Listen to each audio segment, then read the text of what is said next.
প্রিয় শিক্ষার্থী আসসালামু আলাইকুম। আজকে আমি লেকচার 12তম লেকচার নিয়ে আসছি তোমাদের মধ্যে। তো আজকের টপিকসটা হচ্ছে টুস কমপ্লিমেন্ট ব্যবহার করে বিয়োগ অথবা যোগের সাহায্যে বিয়োগ। এই কথা দুটোর অর্থ কিন্তু একই। টুস কমপ্লিমেন্ট ব্যবহার করে বিয়োগ এবং যোগের সাহায্যে বিয়োগ কথা দুটোর অর্থ একই। এবং আজকের যে টপিকসটা আছে সেই টপিকসটা কিন্তু প্রত্যেকটা বোর্ডে ন্যূনতম 90% প্রশ্নের মধ্যে তুমি ঘ নম্বর যে কোশ্চেনটা আছে সেই কোশ্চেনটা তুমি এটাই পাবা যে পার্থক্য নির্ণয় করতে বলবে এবং সেটা টুস কমপ্লিমেন্ট ব্যবহার করে।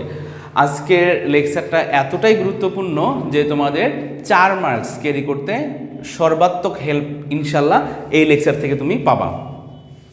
তো টুস কমপ্লিমেন্ট ব্যবহার করে পার্থক্য নির্ণয় বা বিয়োগ করার জন্য কিছু নিয়ম আছে, নিয়মগুলো আমি সাইডে লিখে রাখছি, কিছু নিয়ম ফাঁকা রাখছি, সেটা আমি মুখে বলে দিব তোমাদের।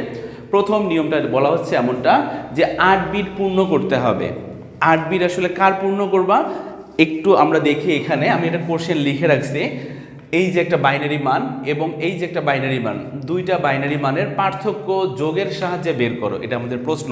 আমরা এই প্রশ্নটাই সলভ করব এই নিয়মগুলো অবলম্বন করে। ওকে, তুমি যদি এই নিয়মটা বুঝতে পারো, তোমাকে যে সংখ্যাই দেখ না কেন, বাইনারি ছাড়া অন্য যে কোনো মান দেখ না কেন, তুমি অবশ্যই এই নিয়ম অনুযায়ী করতে পারবা, কোনো চেঞ্জ হবে না আর কি, সবটা একই। প্রথম কাজ হচ্ছে কি 8 বিট পূর্ণ করতে হবে। কার 8 বিট পূর্ণ করবা? প্রথম সংখ্যার 8 বিট পূর্ণ করবা, দ্বিতীয় সংখ্যার 8 বিট পূর্ণ করতে হবে। আমি সলভ করা শুরু করে দেই, আমরা নিয়ম অনুযায়ী কাজ করব। তাহলে আমি লিখলাম প্রথম সংখ্যা কত আছে এখানে 1010100 বন্ধনী ক্লোজ বেস 2। আমি এই মানটার কি বের করব? এই মানটার কিন্তু 1 নম্বর নিয়ম অনুযায়ী বলা আছে 8 বিট পূর্ণ করতে হবে। আমি 8 বিট পূর্ণ করলাম, সামনে শূন্য বসাই দিয়ে 1010100 বন্ধনী ক্লোজ। সাইড নোট দিতে ভুলে যাইও না, সাইড নোটে অবশ্যই দিবা 8 বিট রেজিস্টার, 8 বিট রেজিস্টার। ওকে, তুমি পুরোটাই লিখবা রেজিস্টার কথাটুকু। এবার কি বলছে 8 বিট পূর্ণ করতে হবে, শুধু একটা বা প্রথম সংখ্যার 8 বিট পূর্ণ করতে হবে এমনটা না, দ্বিতীয় মানটারও 8 বিট পূর্ণ করতে হবে। অর্থাৎ দ্বিতীয় সংখ্যাটি বা দ্বিতীয় সংখ্যা কত আছে 1000100 বন্ধনী ক্লোজ বেস 2। আমরা এই মানটারও কি করব 8 বিট পূর্ণ করব।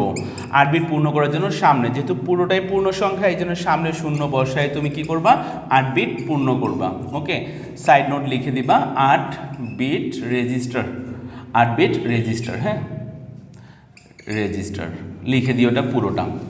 তো আমরা কি করলাম, প্রথম সংখ্যাকে 8 বিট পূর্ণ করছি, দ্বিতীয় সংখ্যাটাকেও 8 বিট পূর্ণ করছি। আমার প্রথম নিয়মের কাজটা হয়ে গেছে। এবার দ্বিতীয় অংশটা কি বলছে, দ্বিতীয় মানটিকে টুস কমপ্লিমেন্ট করতে হবে। কাকে? দ্বিতীয় যে মানটা পাবা, দ্বিতীয় যে সংখ্যাটা পাবা, সেই সংখ্যাটার তুমি টুস কমপ্লিমেন্ট বের করবা। কেন টুস কমপ্লিমেন্ট করবা? কারণ তোমাকে বলছে টুস কমপ্লিমেন্ট ব্যবহার করে পার্থক্য বের করতে বলছে অথবা যোগের সাহায্যে পার্থক্য বের করতে বলছে। যদি এই দুটোর মধ্যে কোনো একটা অপশন দিয়ে বলে পার্থক্য বের করতে, তাহলে তুমি অবশ্যই দ্বিতীয় মানটার টুস কমপ্লিমেন্ট করবা। কোনো মানের টুস কমপ্লিমেন্ট তুমি একবারই করতে পারবা না, অবশ্যই ওই মানটার প্রথমে তোমাকে ওয়ান্স কমপ্লিমেন্ট করতে হবে। 0 1 আছে, 1 আছে 0 লিখবা, 3টা 0 আছে 3টা 1 বসাবা, 1 আছে 0, 2টা 0 আছে 2টা 1 বন্ধনী ক্লোজ বেস 2। সাইড নোট লিখে দিবা ওয়ান্স কমপ্লিমেন্ট। ওকে, যারা ওয়ান্স কমপ্লিমেন্ট নিয়ে কনফিউশন আসো এখনও, ওয়ান্স কমপ্লিমেন্টটা অবশ্যই তুমি প্রিভিয়াস লেকচারগুলোতে পেয়ে যাবা, আমার ডেসক্রিপশন বক্সে দেওয়া থাকবে, ওখান থেকে তুমি ওয়ান্স কমপ্লিমেন্টের লেকচারটা করে নিবা, তাহলে তোমার আর প্রবলেম হবে না। ওয়ান্স কমপ্লিমেন্টের পাশে অবশ্যই পরবর্তী লেকচারে টুস কমপ্লিমেন্টও আছে, তুমি টুস কমপ্লিমেন্টটাও দেখে নিবা, তাহলে তোমার জন্য সুবিধা হবে।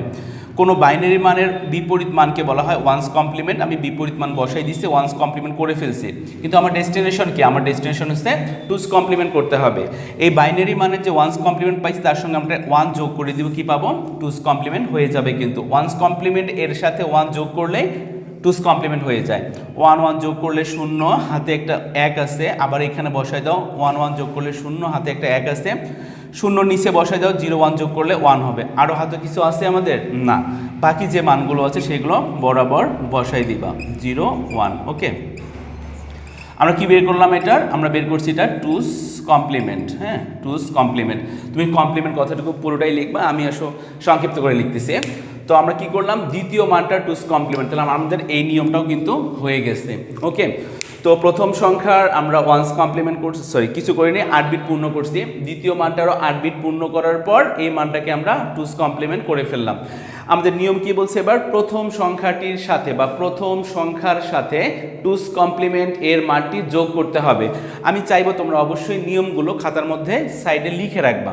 লিখে রাখার পর আমি যেভাবে ক্যালকুলেশন করছি তুমি সেমভাবে ক্যালকুলেশন করবা, তাহলে তোমার হাতে একটা প্র্যাকটিসও হয়ে গেল।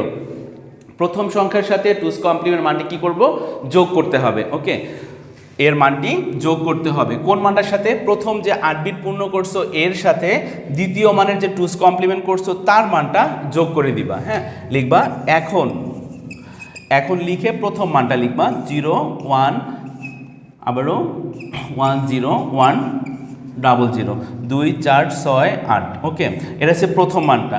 এই যে 2's কমপ্লিমেন্ট বের করছো সেই মানটা এবার নিচে লিখে দাও 1 0 একটা দুইটা তিনটা চারটা 1 0 0। যারা ক্লাস করতে কোনো প্রবলেম যদি হয়ে থাকে অবশ্যই আমাকে জানাবা, তাহলে আমি পুনরায় কোন অংশটাতে প্রবলেম, কোন অংশটা তোমরা এখন বুঝতে পারতেছ না সেই অংশটুকু আমাকে আইডেন্টিফাই করে বলবা, আমি অবশ্যই ওই অংশটাকে তোমাদেরকে আবারও সলভ করে দিব। যদি পুরো ক্লাসটা প্রবলেম হয় তাহলে মনোযোগ সহকারে ক্লাসটা আবারও রিপিট করো। আমার কাছে মনে হয় যে আমি পুরো অংশটাকে সুন্দর করে রিপ্রেজেন্ট করতে পারছি এমনটা। কিছু গ্যাপ থাকতে পারে, গ্যাপ অংশগুলো যদি কোনো প্রবলেম মনে হয় আমাকে জানাবা, আমি প্রয়োজনে আমি আবারও একটা ভিডিও দিব তোমাদের উদ্দেশ্যে আর কি প্রবলেম সলভের। তো আমি কি করলাম, প্রথম মানটা 8 বিট যে পূর্ণ করা ছিল সেই মানটা বসাইছি এবং দ্বিতীয় মানের যে 2's কমপ্লিমেন্ট মানটা সেটা নিচে লিখছি। লিখে আমি কি করব, এখন যোগ করে দিব। ওকে, আমি কিন্তু এখানেও যোগ করে দিছিলাম। 0 0 যোগ করলে 0 হবে, 0 0 যোগ করলে 0 হবে, 1 1 যোগ করলে 0, হাতে একটা 1 আছে উপরে বসাও 0, হাতে 1 আছে উপরে বসাও, 3টা 1 যোগ করলে 11 হবে, হাতে কিন্তু 1 আছে। এখন এখানে যোগ করলে 10 এর 0, এখানে 10 আসবে, এখানে 10 এর 0 আর সামনে যাবে হাতের 1টা একবারে। যাদের এখনও বাইনারি যোগের প্রবলেম আছে, আমাদের বাইনারি যোগ নিয়ে ভিডিও আছে, তুমি ওখান থেকে দেখে আসো, তাহলে তুমি বাইনারি যোগ নিয়ে আর কোনো প্রবলেমে পড়বা না। এই জন্য আমার তোমাদের কাছে সাজেশন থাকবে, এটা প্রত্যেকটা ক্লাস পার্ট টু পার্ট দেখে আসো, তোমার নাম্বার সিস্টেম নিয়ে আর কোনো প্রবলেম থাকবে না আশা করি। আমরা যে যোগ করছি প্রথম মানটা ছিল 8 বিটের, 2's কমপ্লিমেন্ট এই যে মানটা আমরা নিচে লিখছি সেটাও কিন্তু 8 বিটের। যোগ করার ফলে যোগফলটা আসছে কিন্তু 9 বিটের। এই যে নবম বিটটা আছে না, এটা হচ্ছে আমাদের অতিরিক্ত বিট, এটাকে তুমি আইডেন্টিফাই করবা ওভারফ্লো বিট। অনেকে লেখে ক্যারি বিট, কোনো সমস্যা নেই, যে কোনটা লিখলেই হবে, ওভারফ্লো বিট। আর এইখানে 2's কমপ্লিমেন্টের সাহায্যে পার্থক্য বের করার জন্য ওভারফ্লো বিট যদি চলে আসে তাহলে সেটাকে অবশ্যই আমরা রিজেক্ট করব। কিন্তু ওয়ান্স কমপ্লিমেন্ট ব্যবহার করে পার্থক্য নির্ণয় করার জন্য আমাদের কি ছিল, এই মানটাকে কিন্তু আমরা পুনরায় যোগ করে দিয়েছিলাম। আমাদের এটা 11 লেকচারের মধ্যে কিন্তু এটা খুঁজে পাবা, তুমি ওখানে দেখিও, তাহলে ওয়ান্স কমপ্লিমেন্ট ব্যবহার করে পার্থক্য বের করাটা তুমি অনায়াসে করতে পারবা। আমরা কিন্তু টপিকস আজকে 2's কমপ্লিমেন্ট। ওকে, তো 2's কমপ্লিমেন্টের সময় যদি ওভারফ্লো বিট আসে সেটা কি করব, আমরা রিজেক্ট করব। Reject, REJECTED, rejected. ওকে, তো আমরা কি করলাম, আমাদের ওভারফ্লো বিটটাকে আমরা রিজেক্ট করে দিলাম। আমরা কিন্তু এই ক্যালকুলেশনটা বা এই নিয়মটা আমরা করে ফেললাম যে প্রথম সংখ্যার সাথে 2's কমপ্লিমেন্ট এর মানটি যোগ করতে হবে। আমি যোগ করে ফেলছি। 4 নম্বর নিয়ম কি বলছে, যোগ করার পর হাতের সংখ্যা 0,1, এখানে একটা অংশ মিসিং হয়ে গেছে। যোগ করার পর হাতের সংখ্যা 0,1 তা নির্ণয় করতে হবে। কিন্তু আমাদের এইখানে কি আসছে, হাতের সংখ্যাটা 1 চলে আসছে, কিন্তু এই যে 0,1 যে কোনো একটা বের হবে, দুইটা কিন্তু বের হবে না, যে কোনো একটা অতিরিক্ত যে বিটটা আছে সেটাকে বলা হচ্ছে হাতের সংখ্যা। 0,1 যে কোনো একটা আমাদের বের হয়েছে 1, তা নির্ণয় করতে হবে। এবার 4-এর আবার অপশন দুইটা আছে, একটা 1 এবং 2। প্রথম অপশনটা হচ্ছে এটা যে যদি 1 হয়, আমি কিন্তু এই 1-এর কথা বলতেছি, যদি 1 হয় তবে ওই 1 বাদ দিয়ে প্রদত্ত যে মানটা থাকবে সেটাই হচ্ছে আমাদের নির্ণীয় পার্থক্য। ওকে, আবারও বলতেছি, যদি 1 হয় তবে ওই 1টা আমরা কি করব, বাদ দিব। যদি 1 আসে 1টা বাদ দিব, আমাদের এখানে 1 আসছে না, তাহলে 1টা আমরা কি করব, বাদ দিব। তো 1 যদি আমি লিখেই ফেলছি এখানে রিজেক্টেড, বাদ চলে যাবে। অবশিষ্ট যে মানটা আছে সেই মানের উপর ডিপেন্ড করে আমরা এবার অ্যান্সারটা লিখতে পারবো।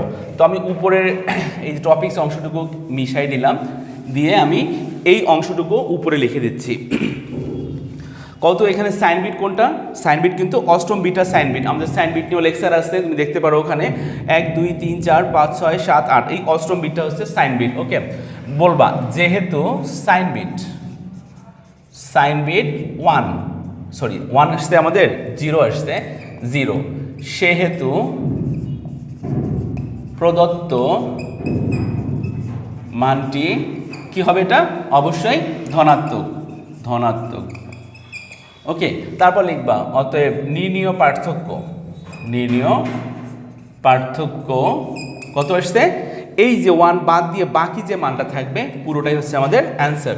3টা শূন্য আসছে, তারপরে 1 আছে, 4টা শূন্য, 3টা 4টা শূন্য, বন্ধনী ক্লোজ বেস 2, এটা হচ্ছে আমাদের উত্তর।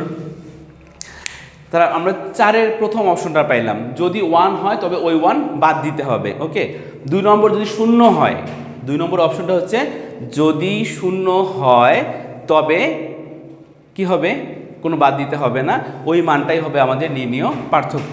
আর যদি 1 হয়, 1 নম্বর অপশন যদি 1 আসে তাহলে আমরা ওটাকে বাদ দিয়ে বাকি মানটা হবে আমাদের নির্ণীয় পার্থক্য। আমি যদি শূন্য হয় আমরা এই ম্যাথটাও করব, এই ম্যাথটা আমরা পরের লেকচারে ইনশাল্লাহ করব। আমি এই ম্যাথটা আবারও রিপিট করব তোমাদের উদ্দেশ্যে আর কি, তাহলে আরও সুন্দর হবে আর কি, তোমাদের মনোযোগ আকর্ষণ করতেছি এই ম্যাথটার পিছনে আবারও, কারণ এই ম্যাথটা খুবই গুরুত্বপূর্ণ। আমাদের প্রশ্নটা হচ্ছে কি, এই যে বাইনারি মান দেওয়া আছে এবং এই বাইনারি মান, দুই বাইনারি মানের পার্থক্য বের করতে বলছে, কার সাহায্যে, যোগের সাহায্যে। মনে রাখবা যোগের সাহায্যে পার্থক্য বের করা এবং টুস কমপ্লিমেন্টের সাহায্যে পার্থক্য বের করার কথা দুটোর অর্থ কিন্তু একই। আমাদের এই নিয়ম অনুযায়ী কিন্তু আমরা এই ম্যাথটা সলভ করছি। এখন মনে করো প্রথম মানটা দেওয়া আছে দশমিকে, পরের মানটা দেওয়া আছে অক্টালে। যদি দশমিক মানটাকে দেওয়া থাকে আর কি কোশ্চেন, তুমি এটাকে বাইনারিতে রিপ্রেজেন্ট করো। অক্টাল মান দেওয়া আছে সেটাকেও বাইনারিতে রিপ্রেজেন্ট করো। বাইনারি মান চলে আসার পর তারপর তুমি নিয়মটা অ্যাপ্লাই করো, তাহলে তোমার জন্য আর প্রবলেম হবে না। ওকে, যদি দেখো কোনো দশমিক মান বা কোনো অক্টাল মান বা কোনো হেক্সা মান বাইনারিতে রিপ্রেজেন্ট করার ফলে 8 বিটে হচ্ছে না, 10 বিট বা 9 বিট চলে আসছে, তখন তুমি এই 8 বিট ক্রস করে যাওয়া 9 বিট অথবা 10 বিটকে সামনে অথবা পিছনে শূন্য বসাই দিয়ে 16 বিট পূর্ণ করবা। আমি আবারও বলতেছি, 8 বিট ক্রস হয়ে গেলে কয় বিট পূরণ করবা, 16 বিট পূরণ করবা।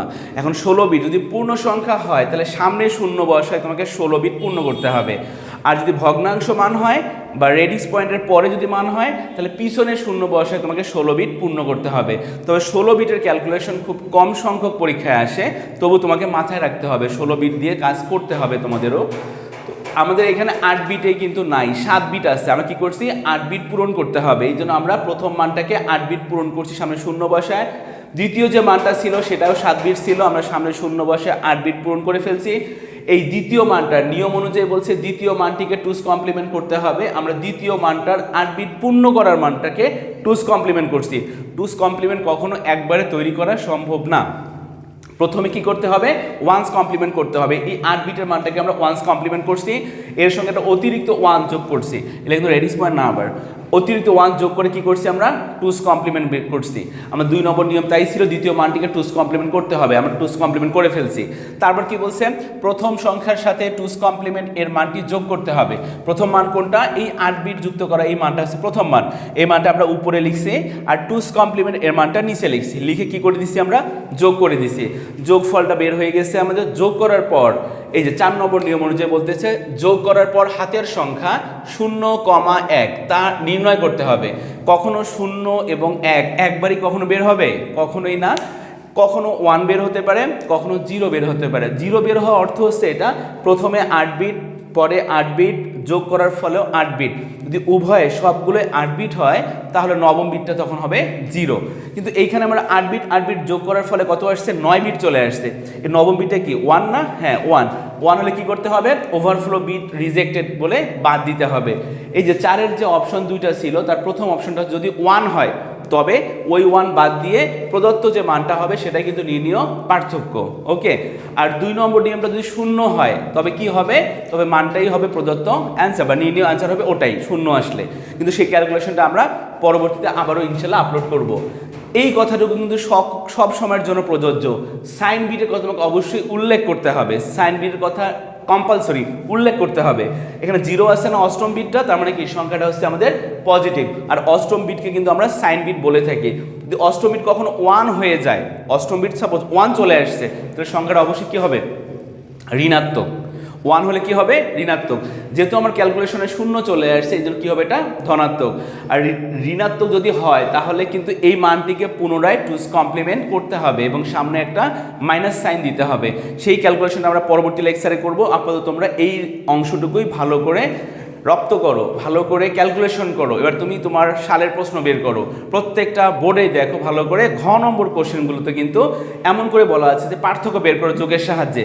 সবসময় বাইনারি মান খুঁজে পাবা না, অক্টাল হেক্সা হতে পারে বা অক্টাল অক্টাল হতে পারে, দশমিক দশমিক হতে পারে। ওকে, দশমিক অক্টাল হেক্সা যাই থাক না কেন, বাইনারি ব্যতীত কোনো মান থাকলে সর্বপ্রথম কাজটা হচ্ছে তোমাকে বাইনারিতে রিপ্রেজেন্ট করতে হবে, তারপর তুমি নিয়মগুলো অনুসরণ করে ম্যাথটাকে সলভ করবা। ওকে, তো আজকের ক্লাসটা আমাদের এতটুকুই থাকবে। আমরা এই ক্যালকুলেশনটা একটু ভালো করে 2-1 দিন তোমরা প্র্যাকটিস করো। আমি ইনশাল্লাহ পরের অংশটুকু আগামীতে অবশ্যই আপলোড করব। ততদিন পর্যন্ত ভালো থাকো। আর আমার চ্যানেলটা এখনও যারা সাবস্ক্রাইব করোনি তারা অবশ্যই সাবস্ক্রাইব করে নিও। যদি তোমাদের এটা হেল্পফুল মনে হয় তাহলে অবশ্যই তোমাদের বন্ধুদের সঙ্গে শেয়ার করবা। যত বেশি শেয়ার করবা ততই আমি উৎসাহ পাবো আর কি, যেন আমাকে অবশ্যই ভিডিওগুলো আপলোড করতে হবে। তোমরা ভিডিও দেখো চাই না দেখো, অবশ্যই আমি সবগুলো ভিডিও আপলোড করবো তোমাদের উদ্দেশ্যে। ততদিন পর্যন্ত ভালো থাকো। নেক্সট লেকচার আসা অবধি পর্যন্ত ভালো থাকো। আল্লাহ হাফেজ, আসসালামু আলাইকুম।